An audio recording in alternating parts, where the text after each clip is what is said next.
Hello everyone, this is Direwolf20 and welcome to episode 38 of Direwolf20's Let's Play series. It's time to significantly upgrade the amount of power we're producing. So far throughout our career, we've been pretty much mostly running off of lava-based power. And while that's like a nice, really early game way of generating quite a bit of power actually, there's a lot more energy that we can produce using steam. Now, I'll give you guys a little bit of a heads up and a warning. The steam texture for some reason in this pack is broken and nobody can figure out why. So it looks like this weird little thing over here instead of actual steam. So don't ask me why, I have no idea, but it looks funny. But other than that, it works really well and it creates lots of power for us. So that's kind of the plan. I want to create down in this second basement, a sub-basement if you will, where this little white mage is hanging out, keeping an eye on things. Hey buddy. Thanks. We're going to create a very cool and interesting nifty setup for steam power. So I'm going to show you guys all about how to make a steam boiler, what's involved in it, how it works, and how to really give it a good kickstart.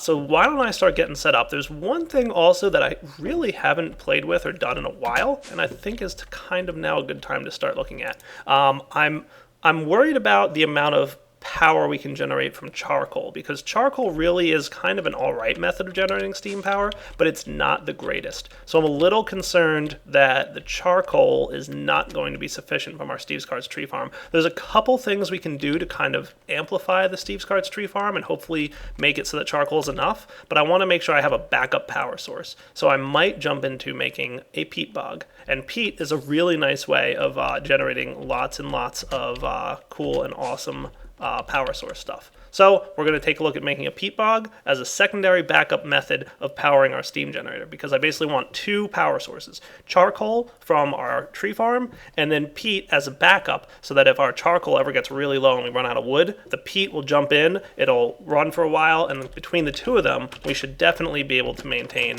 our setup. So I think what we're going to do is set up a peat bog. I'm just trying to figure out exactly where I want to place said peat bog. I could, if I wanted to, replace my farm that I've got going over here, but I'd rather not. I think what I'd like to do instead is maybe, I haven't really decided exactly where I'm going to put this thing. I'm either going to put it here so that it's right next to the other farm, and I'll have to move my rubber wood farm then, but that's okay, because we might want to automate rubber at some point anyway. In fact, we probably will. Yeah. So let me figure out exactly where I'm going to build everything, and then we'll get started putting all this together. Alright guys, so to get started here, before I start building my peat bog, I want to get the steam boiler set up and running. So let's get that going now. So in order to get the steam boiler, first off we need some high pressure boiler tanks, right? So I told you last episode we need a 3x3x4, so that's 9 times 4 is 36. And to make those we need 2 steel plates. So I've got a bunch of steel plates kind of sitting here. I processed them between this episode and last, so we're ready to put this together. There and there, and that should get us the 36 high pressure boiler tanks that we're going to need. So that's stage 1, putting that together. Cool.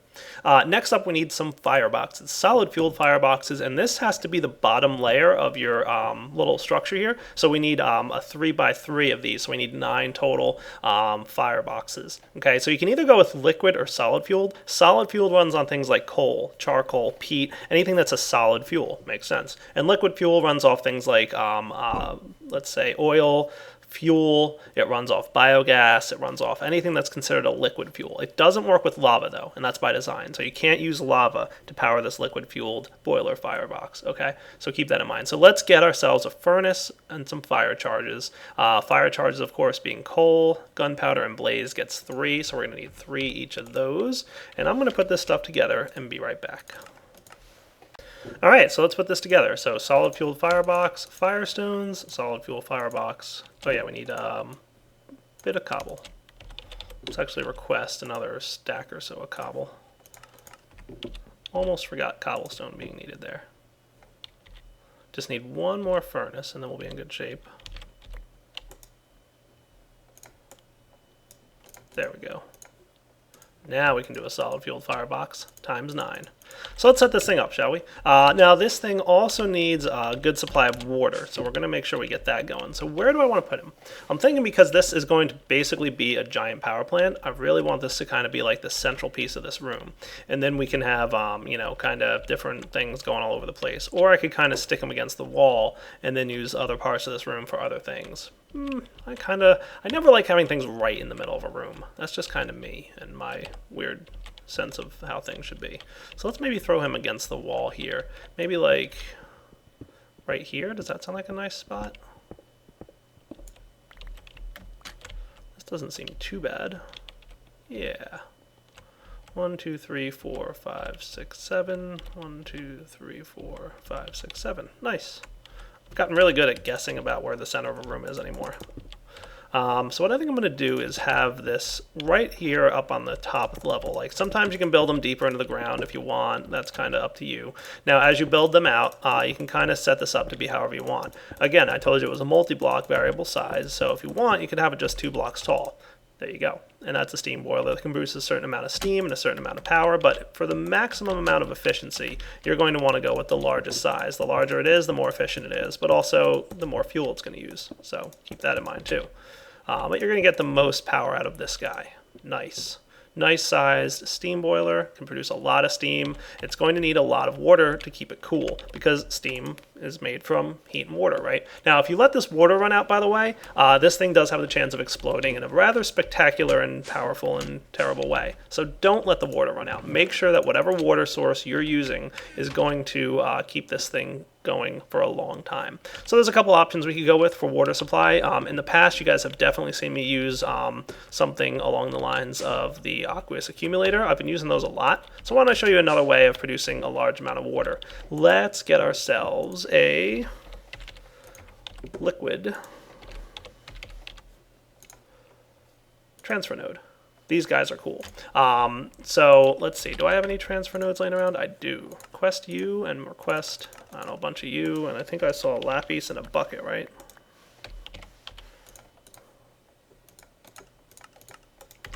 Definitely a bucket was involved, so I need just some, I've got a bucket on me. What else did I need? A couple iron. 2. So this liquid-based transfer node is really cool. It works just like the transfer nodes that you guys saw in the past, where we had it set up to transfer items around, but you can transfer liquids with it. So it's kind of like a fluid duct of extra utilities item transport. And it works very much the same way as the transfer pipes did for items flowing through, in that you could you don't really see anything rendering, but you can use that tool to see where things are flowing through.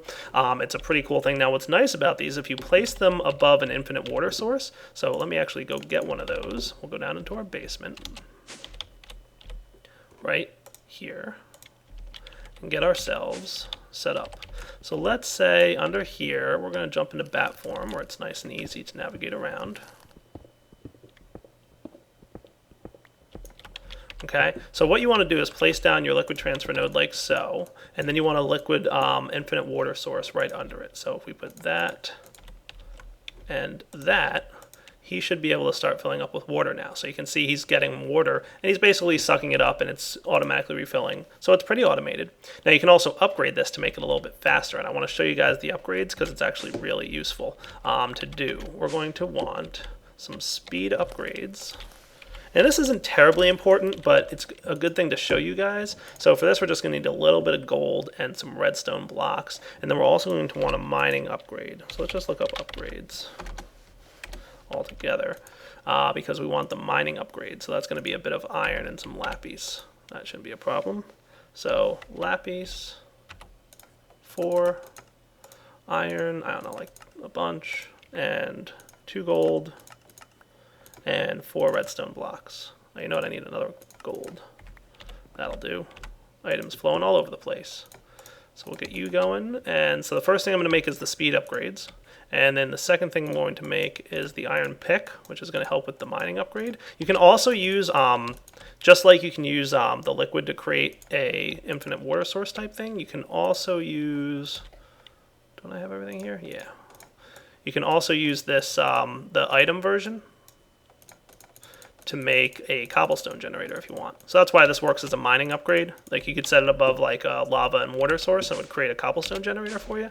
But basically your upgrades here do the following. First off, remember items flowing through the pipes were slower, but if you throw the speed upgrade in there, they're going to travel a bit faster. Now the mining upgrade is going to increase the amount of water that it produces over time. So all we got to do is hook this guy up. So let's get out of the water here. And we can just pump him into anywhere in here. So like just like that. And you'll see the water flowing in there. And it's slowly but surely filling it up. Okay. But if we throw the mining upgrades in there like that, Let's see how much faster it moves now. So see how it's cruising? Yeah. So the mining upgrade increases the amount of water being produced every tick. So it's just creating more water for us. Now, like I said, you don't really need these upgrades in this thing, because I think one would be enough to keep the steam boiler happy with the amount of water. But if you want to have multiple steam boilers hooked up to the same water source, more and more mining upgrades would be useful, because you can kind of keep things going pretty well. So now we've got plenty of water in here. Let's go ahead and I'll convert that to smooth stone in a bit. Let's go ahead and get some steam in here. So in order to get steam, we need to heat this guy up. And that's not too tricky. It's actually pretty easy. Let me put away some of my junk. Don't need you or you or you or you or you. But what I do want to get is a supply pipe. So we want to supply this thing with a steady amount of items, probably charcoal. But you know what? Yeah, let's start off with... Yeah, all right, I know what I'm going to do. Let's get ourselves a couple pipes, and I'll be back. All right, so to get this thing going, we're going to need to get just a bit of charcoal going. So let's run this piping down here. Hopefully I brought enough smooth stone pipes with me. If not, I brought enough to craft some more. Now we're good. And I'm going to throw the supplier pipe here. You'll note also that you have to attach it to the firebox, not to the side of the steam boiler. See how it doesn't connect to the steam boiler, but it does connect to the firebox. So that's what you need to do. Let's set this guy up to keep items stocked, and we're going to keep it stocked. I guess partial is a good mode to go with. And we'll go ahead and just say, I don't know, 32? That sounds like a good number. So it should be requesting the charcoal and sending it right down. So that's what we're going to use to start off the steam boiler, but we're actually going to use wood directly, and I'm going to show you guys how we can do this a little bit more efficiently, because we're going to have more of a production of wood than charcoal, especially with our tree farm. So you can see this guy starting off. Now, at the beginning, this guy is not going to produce any steam at all. He has to have a nice warm-up period. So you can see here he's currently at 21 degrees C. As most of us know, steam doesn't start to create until 100 degrees C, once the water starts to boil. Now, it does take a while to kickstart this steam boiler, especially if you're heating it up with charcoal. But we're not going to heat it up with charcoal. Oh no, we're going to heat it up with the firestone. I made this guy for a reason. Firestones, when placed in a steam boiler, are going to really, really rapidly increase the point at which it heats up. Now, the hotter the steam boiler gets, the more steam it's going to be producing. So basically, you want to get this guy up to its top temperature and keep it that way. If you run out of charcoal for whatever reason, it's going to stop and it's not going to be as good. So let's go ahead and throw the firestone in there. Now take a look at how fast we're heating up this steam boiler. Whoa, it is cruising, let me tell you. So yeah, this guy is really going really fast. Nice, right? So that's good. So we want to use our firestone, and of course it's using up some of the charges of the firestone, not a big deal. While that's heating up, let's go ahead and instead of, like I said, using charcoal directly, because we use charcoal for other things, and we don't want to run out of charcoal, I'm afraid that we might, and with all the wood that we're producing, we probably, let's go outside and take a look real quick. Let's see, do I have, that's all right, let's run out there. I want to go check out how much charcoal versus wood I have in my farm, because we're not directly creating charcoal from wood, remember. We are mostly just creating the charcoal as part of this thing. So see how much wood we have, 128, and see how much charcoal we have, 86. So we're already like not really super crazy on the amount of charcoal we have, plus we're not creating that much. Like when this thing runs through, he only keeps up to what, 32 charcoal inside its little advanced smelter for the chest. So our best bet here would probably be to use wood and turn it into charcoal directly. So let's do that. That sound cool? So we're going to change this up a little bit, but I wanted to get the initial setup down there. So in order for us to do that, I want to create a steam-based oven. So we're going to need a 2 by 2 by 2 multi-block. So that's 8 blocks of steam oven. For this, we're going to need 16 total steel plates. So let's get ourselves a bit of steel. Actually, it's right over here, so I might as well get it. So 16 total, so we'll just grab 2 of you. That'll be good. Up, up, and away. There we go. 16 of those, and while I'm waiting for them to do their thing, we'll get the 2 furnaces that we're going to need. So this is a pretty nice device. Basically, what it does is it acts as a basically any kind of furnace. So your redstone furnace, your cobblestone furnace, whatever you want, right? Basic, regular old furnace. But it runs directly off steam. So all you have to do is pump steam directly into it, and it'll run. Let's see. Are you guys done cooking yet? Yeah, you are. Cool. Once it's got the steam, it's going to cook things, and what's cool about it is it can actually cook 9 things at a time, which is really kind of good. So let's create this guy here. It's a multi-block, and multi-blocks are fun. So instead of actually doing what we're doing, we're going to attach this guy like so. 1, 2, 3, 4, 5, 6, 7, 8, 2 by 2. Ta-da! Steam oven. Look at that. So it's already got a bunch of steam. Why? Because it automatically drains the steam out of the steam boiler, which is starting to produce steam because we're already up to, wow, almost 500 degrees C. That's cool. Let's go back here as a bat. Dun, dun, dun, dun, dun. And we're going to break this guy. Do I even have any wood on me? Probably not. Alright, so let's get some wood. Remote request tool. Let's just ask for, I don't know, a stack. That'll be good. And by the time that guy gets over there, we should be able to set up this thing. So you guys are probably wondering why I went ahead and made this weird little sideways setup. This is why, because I was eventually going to hook it up into the steam boiler. So we're going to keep this guy supplied with wood. The nice thing about the steam boiler too is it automatically outputs its charcoal into an adjacent steam boiler if it's hooked up to one. So all we got to do is tell this guy, hey, keep, I don't know, how about that much? Almost 4 stacks of wood stocked, and bulk 50, partial. That sounds good. You know what we could do? We could even set this guy up. You know what? Nuts to that. Let's set it to infinite. So what infinite mode is going to do in the supplier pipe is it's going to say, I don't care how many items you tell me to keep stocked with, I'm going to completely fill this thing with wood all the time. That's my plan. So you can see here it's making charcoal, and the charcoal is going to automatically go into the steam boiler, and it's going to keep a stack available at all times. So if we remove our refined firestone, because we've kind of got this guy up to a pretty good temperature, you can see this charcoal is going to automatically output to the adjacent steam boiler. Pretty cool, right? There it goes. It's emptying out as needed. Look at it go. That is cool. And it is keeping an infinite supply of wood, so it's just going to say, give me all the wood you possibly can and just keep me stocked at all times. Nice, right?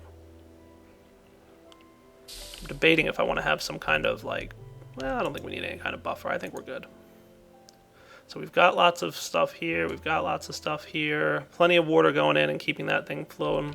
It'll pretty much just keep 1 stack of charcoal in there. So it'll build up a nice buffer of charcoal inside the steam oven. We can tell this is working well, by the way, because we're getting more and more charcoal over a period of time. Pretty good, right? So once we see that happening, we know that, you know, we're producing more than we're using at this point. And I think as this thing heats up, it'll be a little bit more efficient. But yeah, we're good. We're good. So we're going to let that thing run, and now let's get ourselves some power. So one thing we definitely have is a bit of a mess with our power system. We've kind of got power lines flowing all over the place. What I'd really rather do is kind of tidy this up a little bit. Kind of hide things behind walls, make it look a little bit nicer than it currently is. So let's pick up our, well, I don't want to knock anything offline too much. So let's first off grab these guys, the steam engines that we've got. And we actually don't need this, well, we do need this set up still. So we'll keep the fluid ducts, because you're actually doing something else as well. There we go. Again, that doesn't hurt anything. I just like to make it look neat. So you're doing other things, so we'll leave you be. I do want to kind of steal these guys. The magmatic dynamos, we'll keep that going just for a bit, just so that we have some power going into our base. And we'll move our steam engines down here. We're going to want some more fluid ducts, so let's request a few. Do I have any laying around? Fluid ducts. I have 32. That should be plenty. Request. So in order to get this thing running, we're going to need to pump the steam out of this thing into some steam engines. So we don't need to supply them with water. We don't need to supply them with charcoal. All we need to do is keep them supplied with steam, and they'll just run directly off the steam instead of anything else. Cool. Let's put this away as well. So we've got the steam dynamos. Let's get our fluid ducts that we just requested. And just as an example, I can show you that, you know, you just hook this guy up right like so, and then we can hook this guy up right like so, and he's got steam inside, and he's producing energy at a rate of 80 RF per tick. Nice, right? So let's set this up in a nice, intelligible manner. Alright, so here's an important note for you guys. Each one of these blocks can only output 80 millibuckets of steam per tick. Okay, so we've got a bunch of steam in here. If we want to output it, so let's say we had one block coming out of here, right? Now, we couldn't just run all of our engines off this one block. 3 might work, but let's see. Eventually, so see how it's not able to keep up? So we've only getting about 55 RF per tick here. Let's see, if we knocked this off, okay, we should be getting more steam built in. So this guy will probably max out. So we're not really kind of doing as good as we can. Also, this isn't going anywhere, so that's also going to self-regulate. So basically what we need to do is connect up multiple connections here like that. The flow duct should be able to transport pretty much as much steam as you can pump into them, but each block can only output a little bit.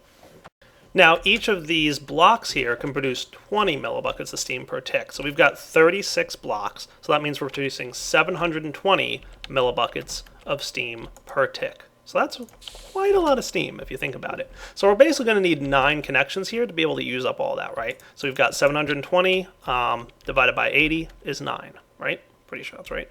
So basically 9 connections into the side of your high pressure boiler tank will be able to output all the steam that's being produced, because that's just the math of it. If you want to be a little extra safe, you can throw a few more extra fluid ducts on the side there, but it's really not necessary. You can see this running in. So now that we've got this connected up here, let's figure out where we want to put our engine so that this kind of looks nice.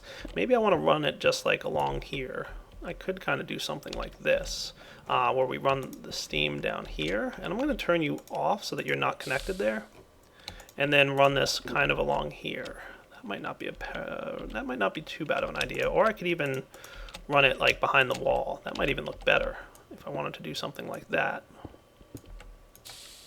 That could be cool. So I'm just kind of figuring out like what the ideal design for this is, just so it looks nice. You know what I mean? Maybe I'll run it. Yeah, I know what I want to do. Let's cover up this wall. So what I'm thinking is we can run this here, and then we can run to here. Yeah. And then we can have our steam guys like this. That might not be too bad. And then we'll have the energy coming out. I might want that one deeper though. Yeah, let me do that one deeper. So it's not too much outputting into the middle of the room, but it's kind of like a wall of tanks, or a wall of energy production. That would be neat. Yeah, let's do that.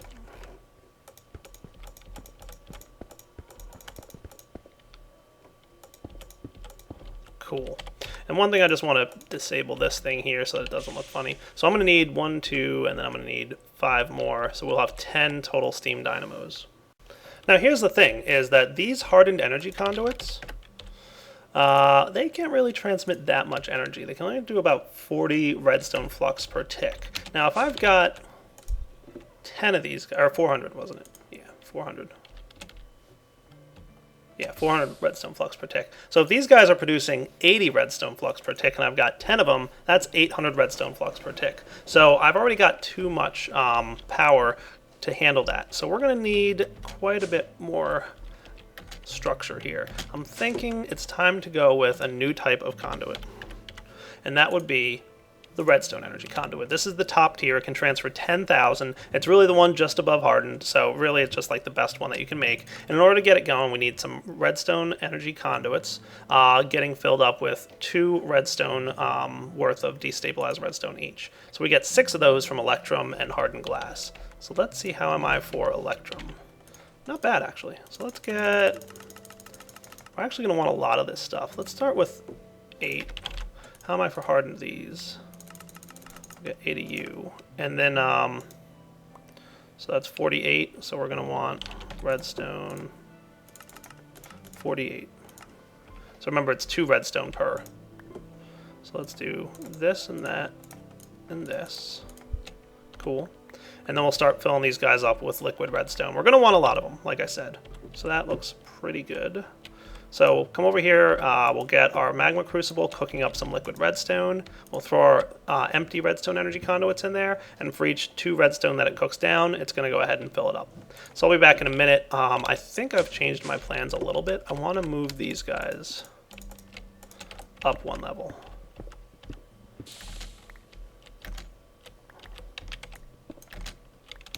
Okay, and then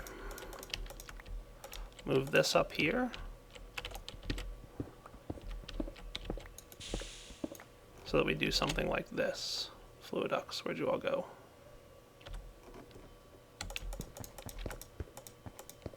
Cool. And then what we could do is have these guys facing downwards, and we'll have the redstone conduits in the middle. That sound like a cool plan or what? So we'll get what we've got so far. And then we'll do like this.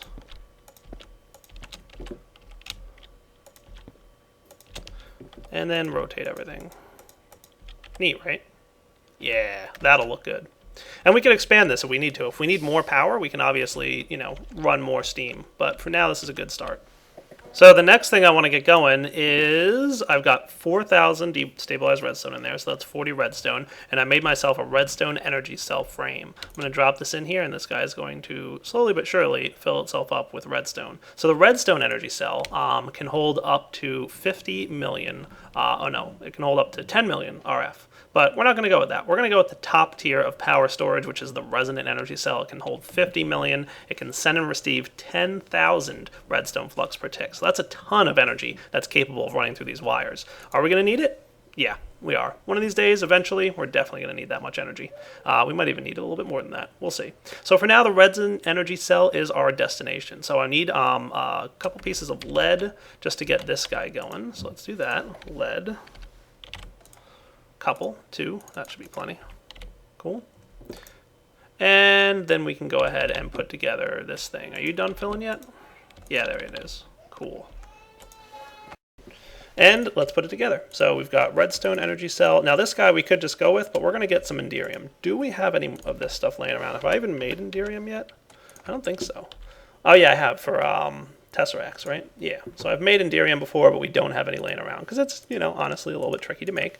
We're going to need some pyrotheum dust. We're going to need 4 total. So we're going to need 4 Enderium blend and 2 pyrotheum dust. So we're going to need 1 shiny metal. Okay, that should be fine. So let's get some ender pearls. We're going to need some shiny metal. We're just going to want 1 of those. We're going to need some tin. We're going to need 3 of those. And that'll get us the Enderium blend that we need. Pulverize this guy. And if we ever need more shiny metal than we get... Oh, yeah, derp. I should disable this so that you don't automatically output. Let's see if that's better. There we go. And then we can melt this thing down, Magma Crucible U, with a bucket here. And then for the pyrotheum blend, refresh my memory on how to make that stuff. I'll automate all this eventually. Sulfur, coal, redstone, blaze. Sulfur, 1. Coal, dust, 1. Redstone, 1. Blaze dust, 1. Cool. You should be done. Now we can get our Enderium.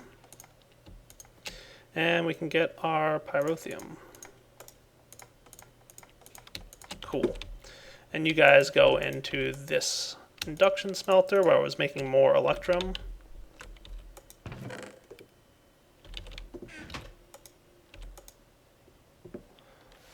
And then it's time to upgrade our redstone energy cell. So this thing can hold tons of energy. Like, holy cow, that's a lot of energy, kind of energy. But that's kind of what it's there for. So let's see, you are getting close to full power. I actually want to get this guy fully charged up as soon as I can, so let's make that happen.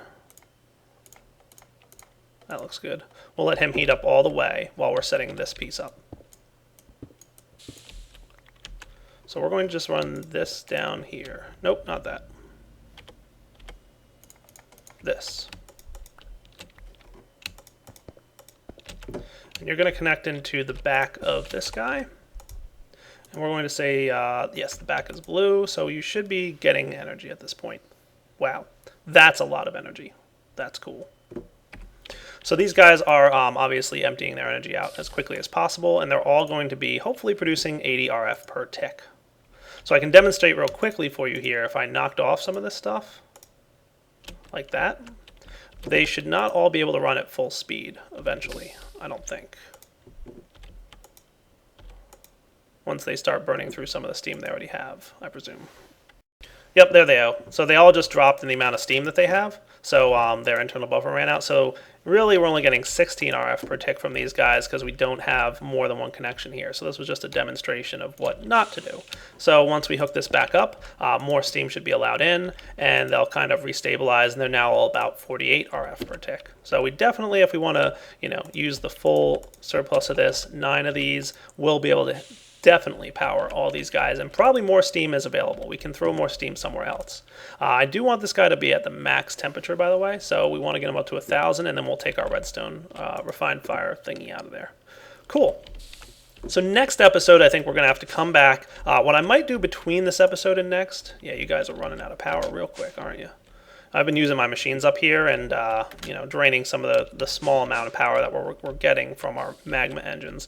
I think I'll probably start cleaning up some of the cabling that I've got going on here. I've got wires and cables running all over the base. Bit of a mess. Probably going to need some more redstone stuff, but believe it or not, I'm actually running low on resources again. I'm low on gold. I'm low on diamond. I could really use some good stuff. So let me think about how I want to remedy that right now. There's a couple options I could go down. I'm not sure if I'm quite ready for like the top tier because there's a couple things I need to get in place before I can really do like the crazy awesome plan that I have for mining automation.